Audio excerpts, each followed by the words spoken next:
just going to turn it over to you. You should be able to share screen and, let me know if you need anything else. But Okay. Thanks for joining us. I really appreciate you taking the time, and I'm excited to learn what you guys are up to too. So Hold on one second.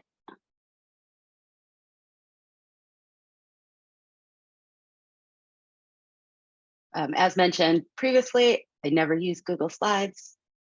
So this is going to take me a second because now that the pressure's on, I'm forgetting how it works.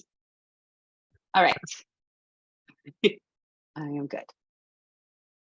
So everybody should be able to see a slide that says Terraso. So just a little bit about Terraso itself. It's a program that's come out of Tech Matter, and our mission, as you can read here, is to provide software for people around the world to enable and support their work, making their communities economically and ecologically sustainable. And so we originally started out by working with what we call landscape partners. We started with about 15 in various countries of the world, and we met with them regularly for 1.5 years so that we really understood what their work was, what their challenges were, what tools they had, what tools they needed. And we did all that before we started developing anything, because we very much believe that we want, and our purpose is to create the tools that people need, not the tools we think they need. And so what came out of those discussions and that work was an understanding that there was a lack of tools and resources around data collection and sharing, around mapping, around storytelling, so really communicating what work was being done and the impact that was being done, around community engagement. It was hard for people to collaborate because people aren't necessarily close to each other and don't necessarily have good internet bandwidth or the ability to drive places, and of course capacity development. So currently we have 20 landscapes who are now using Terraso, and again, as you can see from the map, all over the world. We actually just recently added a landscape in Brazil, which I was very excited about because I studied abroad there, and it is a fantastic country. So some of the challenges and the tools that we built to address those are, as I mentioned, around collaboration and the fact that communities, in order to really do their work well, need to be able to share information effectively, and they need to be able to do it in ways that aren't very expensive or require lots of software or complications like that. So we built really simple file sharing and data mapping tools. And I think these videos should play. Sometimes they play, sometimes they don't. And both of these tools allow users to upload data. It can be images, documents, mapping data to what we call, well, it's not what we call, it's you create an account on Terraso, which is free. And then anybody who is a part of your account or has access to see your account will be able to see the data that you've uploaded. And then they can share it with other members, either in their own account or if groups that they belong to. And this has allowed people to collaborate more effectively, better understand the progress of their work and the impact that they're having, and of course, being able to communicate it to others. We also learned, oh, I heard somebody come off mute. Did somebody have a question? Okay, I'll keep going. We also heard again and again and again that people needed better ways to communicate what they were working on, their challenges, their successes, in forms that really fit their style of storytelling. And so we built a tool that we're calling Story Maps, which allows users to tell a story anchored into a map of the location that they're at.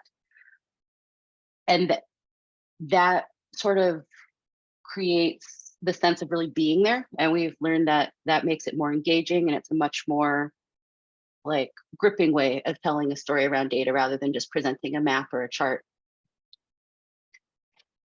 And we've been working with people because this is a new feature. So we've been working closely, helping people actually build the tool, create stories, and people have been able to use it to present work. One person's building a story map in an effort to get more funding. They're presenting at their local government.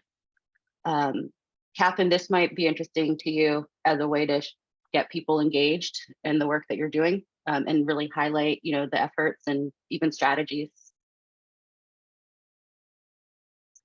Our partners are using these, as I mentioned, to raise money, to demonstrate impact. They're sharing their knowledge that they've learned. They're sharing challenges that they've had. And it's a good way to campaign for change.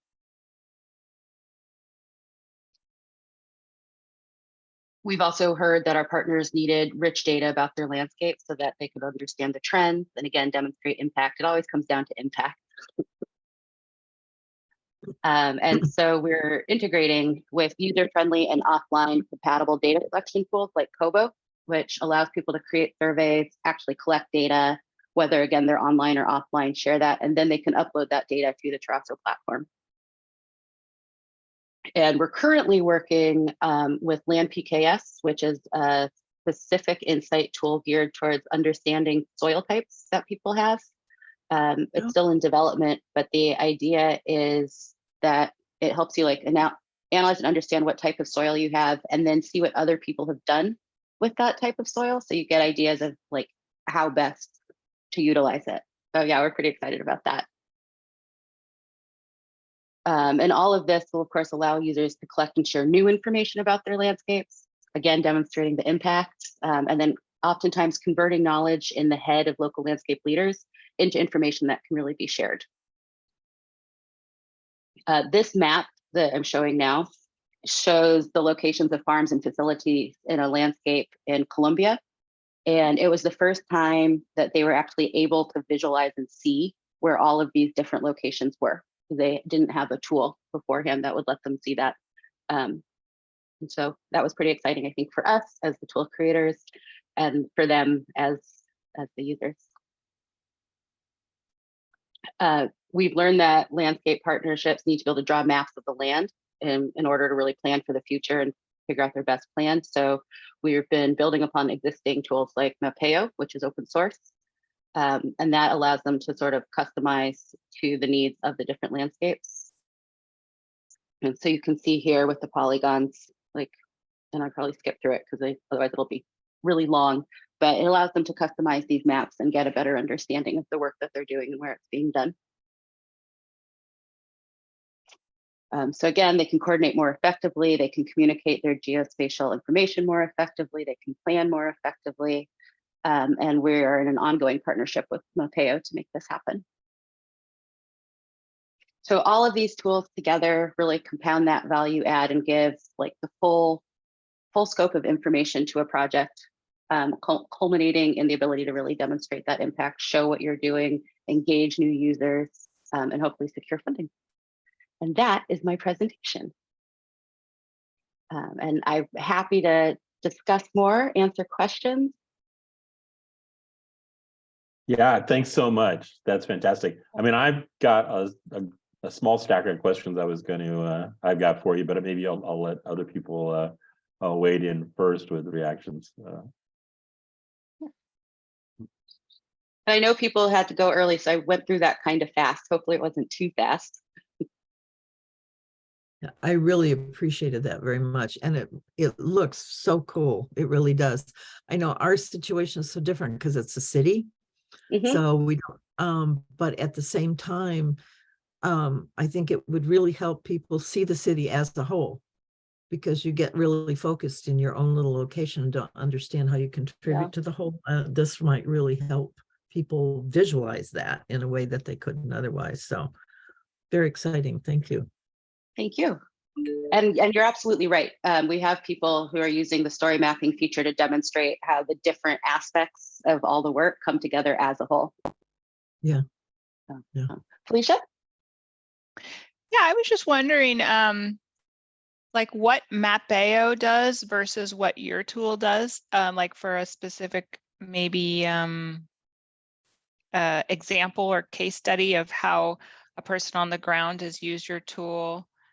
Because I can see Mapeo is a map. Okay, that's great. And then your guys' tool seems to incorporate maps, but I'm just not clear on exactly what it does really. Sure. So they're not like necessarily two separate entities. So our tool is more of a platform, and I probably should have explained that. And so it's a place that you can go and have access to all these different tools that exist. And then if we found an area where a tool didn't exist, like with the story mapping, we created it. And so Mapeo is a mapping tool. And if you log into your account, then you have access to Mapeo as well as other things. And so it's a way to broaden the scope of what people are able to do, if that makes sense. So, it's like a toolbox, so Mapeo might be your hammer, a data collection, or like Kobo might be your screwdriver, and then you find it all in one place rather than having to look, especially if you don't know what you need.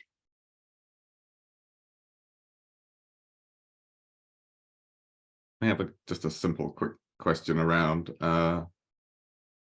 the technology requirements in some of for data collection. I mean, you're showing screen mock-ups of kind of iPhone-like level smartphones. So, and I know part of the intention was to be able to be used by any community really, especially around the world, especially in the global south. What level of technology penetration? And I know in many communities smartphones are still not by any means widely, there's there's things that are available now and that are close to smartphones, but what level of technology are you actually building for? We're going for, I mean, obviously having a smartphone will make things easier, but we're very much aware that that's not always the case, which is why we're trying to build so things can be offline compatible. But eventually you will need to find a Wi-Fi network to upload what you've collected. But you can collect, and it will work with non-smartphones, if that answers your question.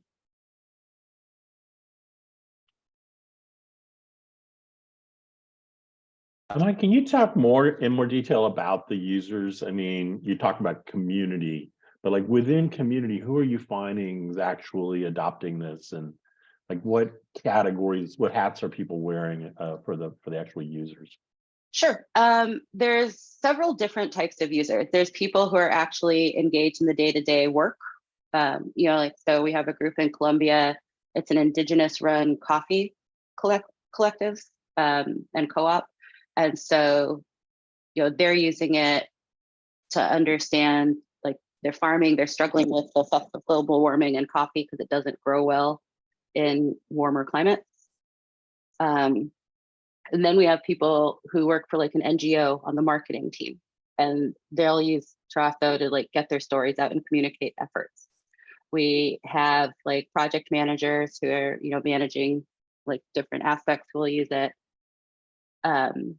I think what else? There's project managers, people actually on the ground, communications and marketing, and then technologists and data scientists will use it as well.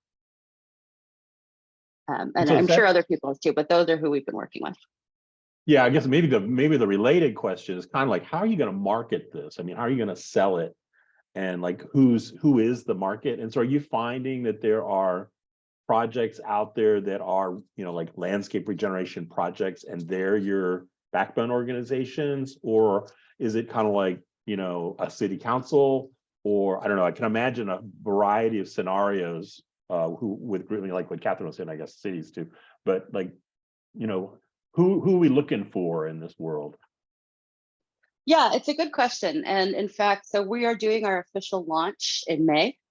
And so that is a discussion that we are actively having. And right now we're looking to target, as I mentioned, like people doing regenerative agriculture work, sustainability work, and try to think how to explain it. Work that's sustainable both in terms of the environment, but also their cultures. And so marketing towards, I think, probably a lot of like NGO levels, but also regular just groups that are interested in doing the work. And I will have to get back to you with a better answer once we have firmed up our plan. So I want to suggest one of the other little projects that I'm trying to get happen here in Spokane comes out of a book called Mini Forest Revolution by Hannah Lewis. And what I've discovered is that it's something that other indigenous cultures are using. I'm trying to work with our indigenous groups here, but there are other indigenous groups that have taken on that work. And I could see this be very interesting for that movement because it is worldwide, and they could begin perhaps to talk together across countries and regions about what they're doing and what's working, because it's a Japanese technique, a Miyakawa technique, that is reforesting the small patches using original plants. Oh, wow. And so it's researching the original plants, finding out what they are. That would be useful to collect somewhere so that it doesn't get lost. And then they plant the whole forest at once. And in 3 years, it becomes self-sustaining because all of the ecology is there.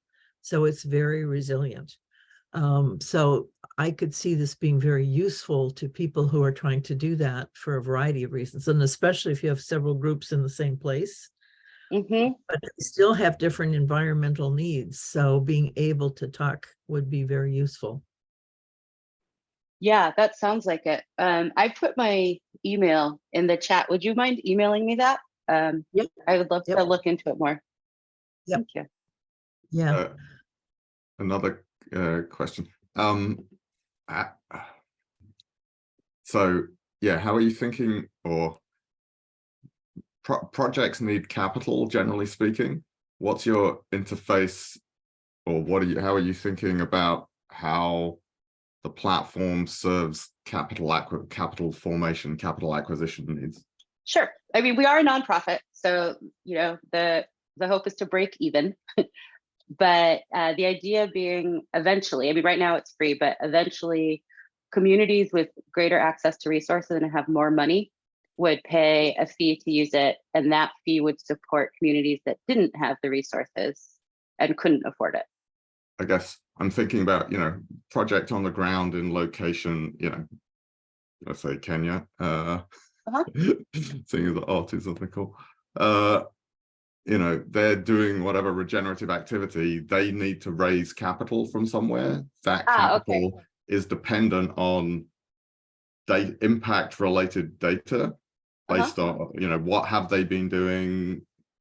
What kind of governance structures do they have in place and so forth? Are you designing the platform in any way to support communities or these groups to actually raise that capital from philanthropists, international development banks, etc.? That is the hope. I mean, right now we are working on, so we're, like as I mentioned, we're doing our official launch in May, and we are creating our 2023-2024 roadmap.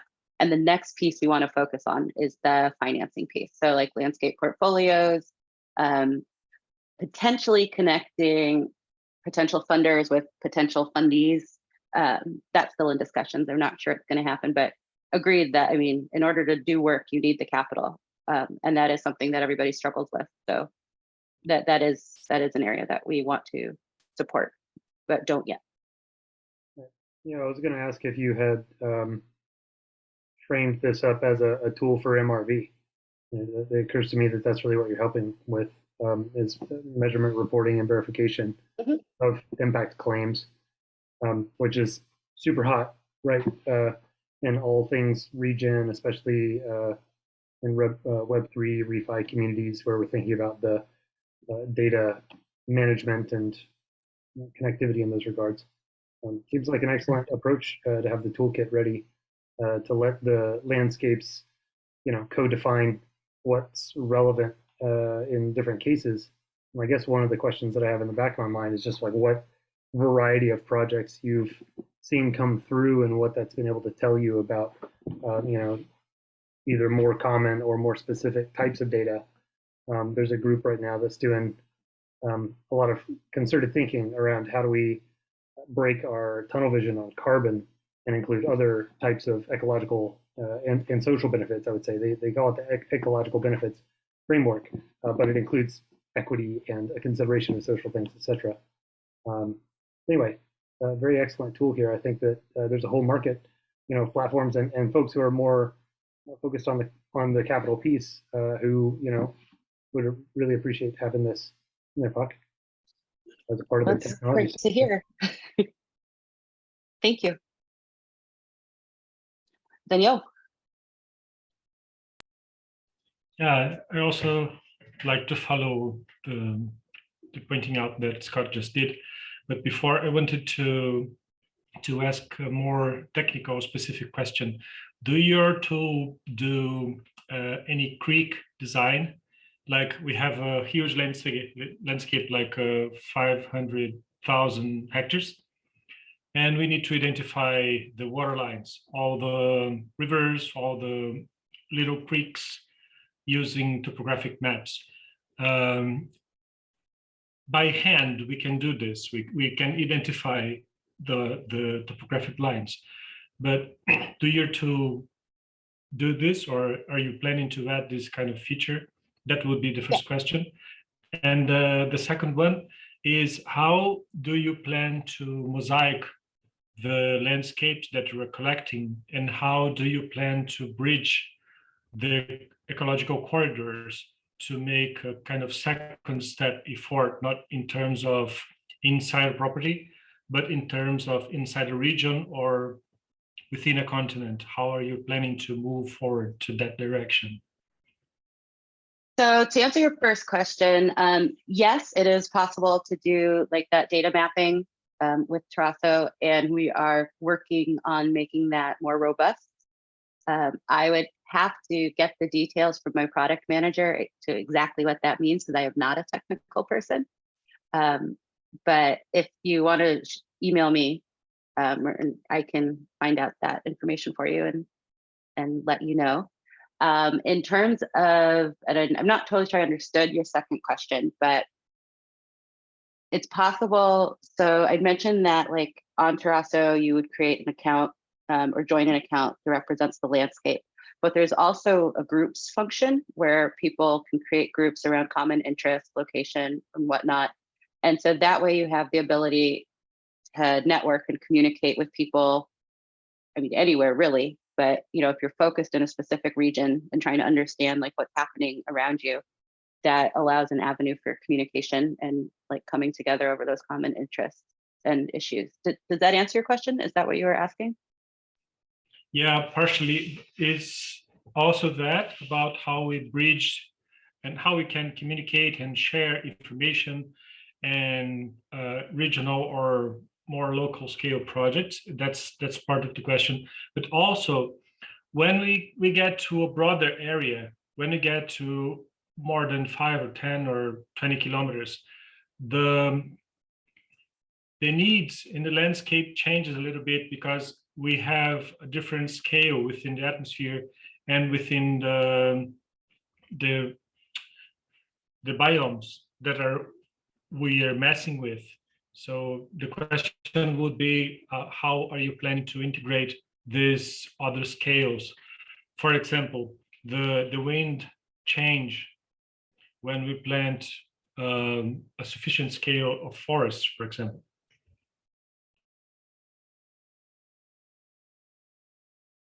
I don't know. I think it sounds like something that a landscape would need to decide on the ground. Yeah, I'm sorry, I don't have an answer for that. It's also in the realm of, let's hope we get to these problems too, right? I mean, Danny, if I'm understanding you right, you're talking kind of like, landscape is a functional definition in some sense. I mean, it's a human defined thing, and we're going to have landscapes as a part of landscapes, and landscapes overlapping with landscapes, and landscapes that are affecting landscapes, right? So it's a landscape community kind of problem, right? Is my understanding correctly, Daniel, that it's that second order problem that you're asking about? Yeah, when we start to mosaic the landscapes, we have more than one thing that we can define as a landscape. And then we have this mosaic of landscapes that fits into broader areas like region or continents. We cannot define a continent as a landscape because it's too big. Like we cannot define Africa as a landscape. But we can define the surroundings of a hill close by to a city as a landscape. So the question was if you were planning to add tools to help the emergent things that show up when you start to mosaic the landscapes. We haven't really thought about that. It's a really good point, though. Yeah, my answer is no, we haven't thought about that yet. But now that you've brought it up, I think we should, and I'm going to make a note right now. Mike, can you talk a little bit about you talk about Terraso as a platform? Sounds like it's a little bit of an open platform in that I'll be able to put new tools into my toolbox, kind of. Mm-hmm. Can you talk both a little bit about what that interaction is going to look like? How hard will it be for me to add a tool to the toolbox? And also like how it's been playing with other partners, who has been easy, and what kinds of problems are you finding working with groups? It sounds like a heavy lift. Sure. So generally speaking, like a person wouldn't necessarily be able to add, like just be like, oh, I really like this tool, I'd like to add it if it doesn't already exist on Terraso, but they could let us know. You can contact us and say, hey, have you heard about X tool? And we'll explore it. And if it meets those needs, we can add it and add links to it. That's sort of how we ended up with Kobo. Like, was brought to our attention. It's an open source data collection platform. And so we've been working with them and worked with them to, and again, this gets into the technical, so I could get this wrong, but it's around APIs and creating an API that allows for single server sign-on that wasn't like available before. So now anybody can do that. And we find that people are really interested in engaging, but don't always have the bandwidth. So it took 2 years of back and forth to create that single server sign-on, but it happened. We partnered with Mapeo, we partnered with Mapbox. So generally speaking, because we're all in sort of this together and we're in it to make a difference, I feel like the challenge is time, not cooperation, if that answers your question. Meaning people are willing to cooperate if they kind of had the time resources or whatever. Right, like the want is there and the willingness is there, but we all have our jobs, and so do they have the time to do another thing? Got it. Yeah.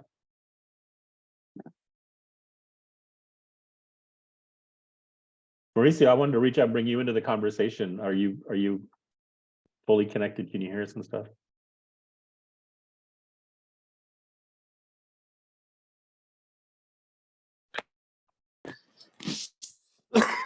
Hey David, sorry, joined super late to the conversation. Yeah, I wanted to bring the interoperability of the data. There's different platforms across GIS mapping and usage. So how that come upon, and we're starting to use Landscale and different tools to assess the progress and outcomes we're aiming for. So it's just like interoperability and how to embed other sources. Yeah. I'm glad you brought that. We're actually partnering with Landscale and working on a way that we can share data back and forth between the two platforms. Perfect, thank you. You're welcome. I was just wondering, you had the example of the farmers who plotted out their farms. Do you have any other specific examples of, like person A who used this particular platform in this particular way? We have some. I'm hesitant to share them because they all own their own data. And without asking, I don't want to get like asking if it's okay with them first. I'd rather not. Like we've gotten express permission to share that map. But people are using it to show, like a lot of times they'll use it around, like if they're applying for certification or for grants, they'll use it to like various tools to show what they've done and what they're doing in the scope of their problem or their work. As a way to like, again, like engage funders and really demonstrate the need and why you should give them the money. We've had people use it when they're going out in the field. They found that rather than just trying to like show a big giant map, it was more digestible if they could show like the colors and the overlapping like polygons. So yes, we do have specific examples. And next time I will ask ahead of time if I can share those. Can you talk more about the data sharing? You said that I guess the community owns their data. How are you encouraging, or are you encouraging data sharing? Are there going to be structures for people? How do people learn from each other? I guess is one of the related questions. Sure. So, and maybe I'll share, we have an account that I can share. One second, let me pull it up and then I'll share my screen.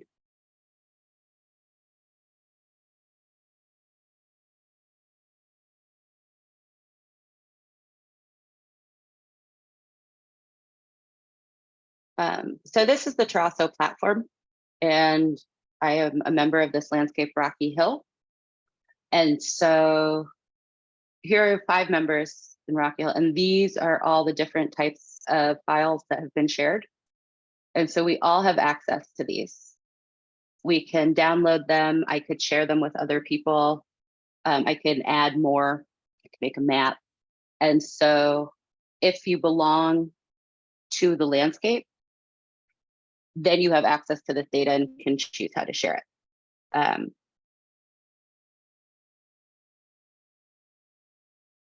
I think so. I think like around your question, Dave, that's the purpose, right? So the purpose is to both get this data and then share it. And so I don't know if we encourage it so much as we assume that if you're collecting data and joining a landscape, you'll want to share the data. But we do have tutorials and then onboarding, working on onboarding materials now, which will help people understand exactly how Terraso works and how you can use it and for what purposes. Does that answer your question?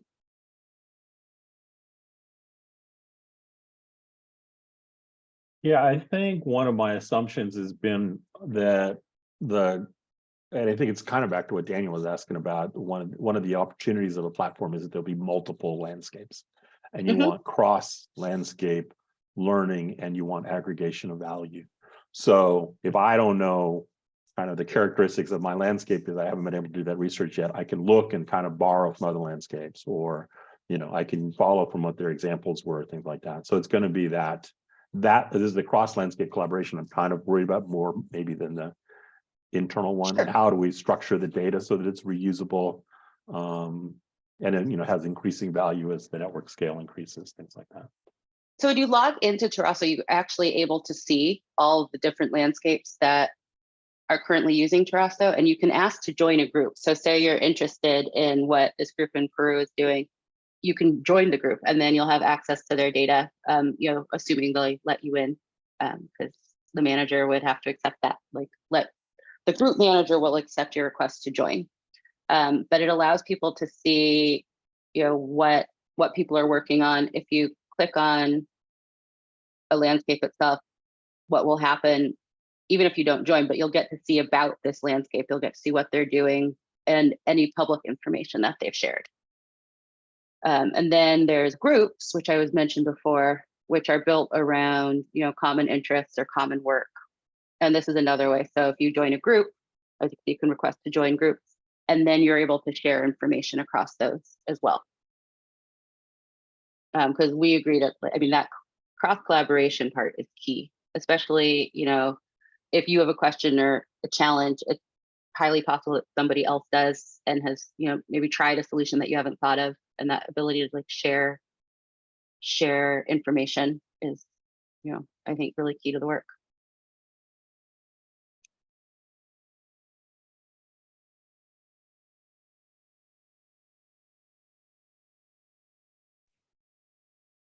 Amaya, I just entered for curiosity the Terraso,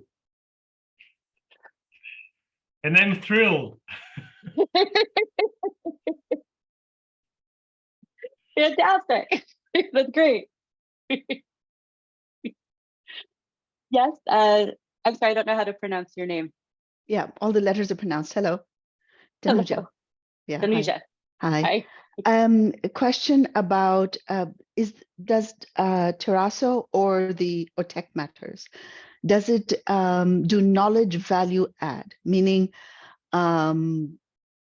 it's better if you add these other pieces of data to your database, so to speak, or it's better to do this way and that way. What I'm saying is, because Tech Matters is the holder of the app of the data, does Tech Matters itself offer value? So let me see if I understand what you're asking. So are you asking around capacity building, or are you asking around Tech Matters itself does? I'm actually asking about the data itself, not technology, the data itself. So if a project is collecting 10 pieces of data, then does Tech Matters or someone else come in and say, you know, it'd be helpful if you added these 2 other data points? I see. No, we don't. I mean, what we do have is like materials, and we're actually in the process of creating data collection and data sharing standards.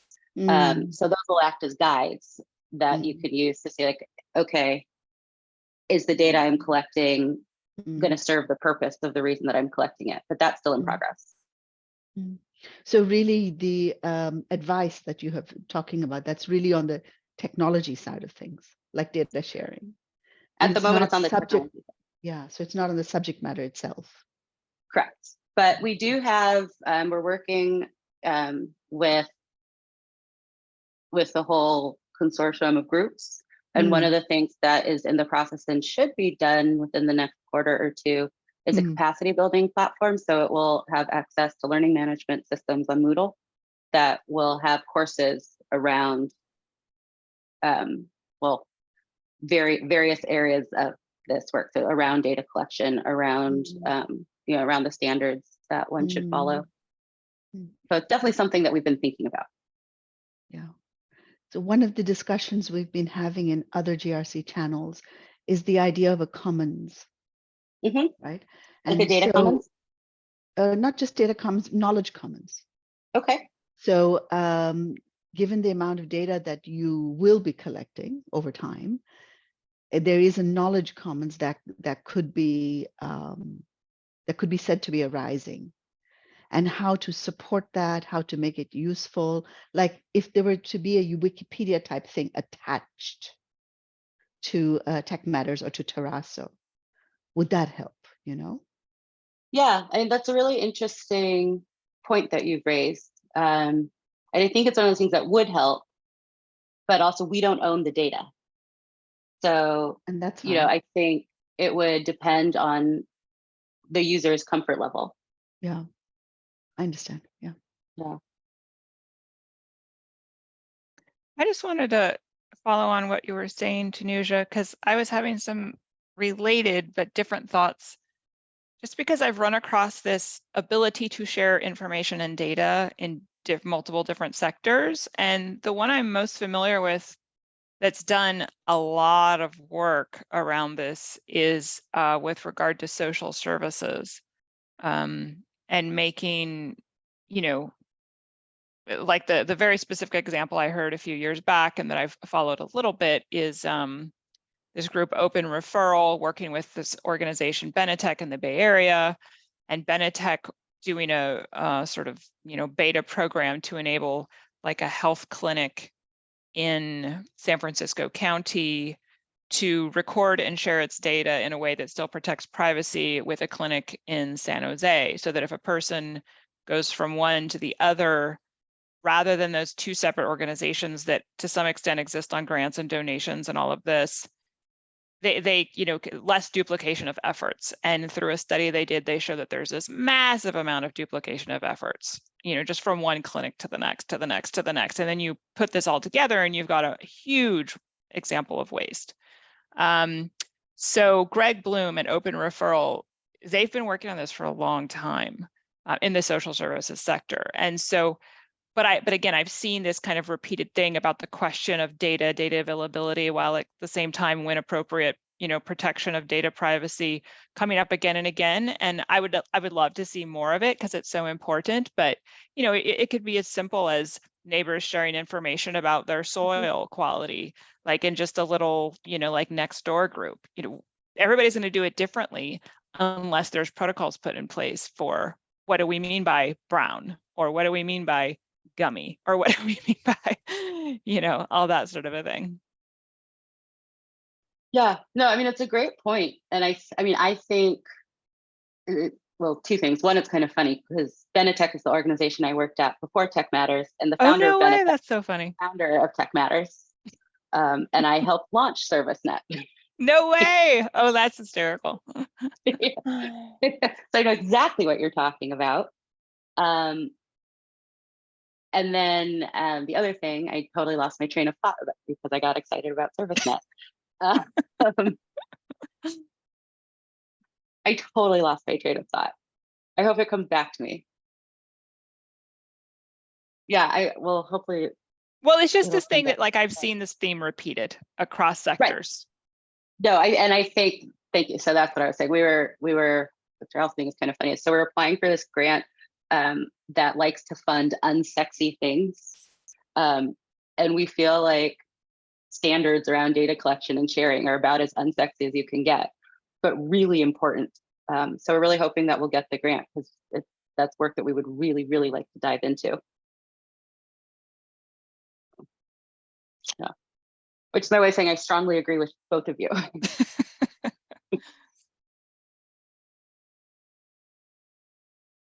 Emma, can you talk at all about what are you excited about that's coming online? What's the roadmap look like for the product? And then I was actually just thinking about, I put in a link to Common Land in their directory. I was wondering if you, what kind of comparator products you think about out there? Yeah, so in terms of what's coming down the pipeline, I think I've sort of touched on it, is the finance pieces, and that being like what that exactly will look like and entails being scoped out, increased mapping capabilities, the capacity strengthening, and we really try to say strengthening and not building, because people have capacity. It's just strengthening that and developing it further. So those tools. We're working on a bunch of assessments to help with really understanding what needs are and what paths should be taken. And then, as I said, we're hoping to get this grant so we could dive further into data standards and data sharing standards. Common Lands is part of the consortium that Terraso is a part of, the 1,000 landscapes for 1 billion people. So luckily, there's no competition there. We're doing the same work. Not that competition is bad or anything. Yeah. But it's a lot easier when you're not in direct competition. What are any other thoughts or questions? I thank you again so much for joining us. And I don't know, I'm still trying to lure you into joining GRC so that we can bug you all the time. But I'm really impressed with the people that you've brought together and the questions everybody asked. And I'm an easy sell, so we should talk more about that. Yeah, happy to. I don't know. I expect there are ways to, kind of have, I don't know, beta testers or tech advisors. There are a lot of, like Scott, for example, pretty sophisticated technologists in this group. So, David, you're going to ruin my reputation as a good for nothing. Oh, that would be yeah, fantastic. You won't make it easy on you. Yeah, fair enough. And I'll definitely let you know once we're doing the launch. I mean, there'll be press releases, but a big part of the launch will actually be a webinar to really dive deeper into the Terraso app and really introduce it and exact like features and demos. And will be a chance to hear from some of the users. And so I think, especially to Felicia, to your question in terms of seeing like how people are really using it, you might be interested in that. Fantastic. Well, I mean, in Tech Matters, didn't I just see the news that you guys spun off into a separate entity now or something? Yes, we are officially our own 501c3. Congratulations. Congratulations. Thank you. Well, I did stick the link to the GRC membership form in the chat. If you're at all interested, please join up, and Yes, I'll take a look. we can reduce the amount of email you get if you need to. Just reach out to me, but it'd be fun to have you in the conversation. I'll post the recording and the chat from this session into the GRC Slack, and likely, we'll have more questions and stuff. There are a number of folks like Mauricio and Daniel who are actively involved in landscape restoration, kind of regeneration kind of work. So people who'd be interested in knowing more about your progress. So that sounds great. And yeah, please feel free to email me questions. If I can't answer them, I will direct them to the people I think that are able to, or I'll tell you, I'm sorry, I can't, but it was nice hearing from you. So thank you for giving me this opportunity to share our work. Yeah, thanks for sharing.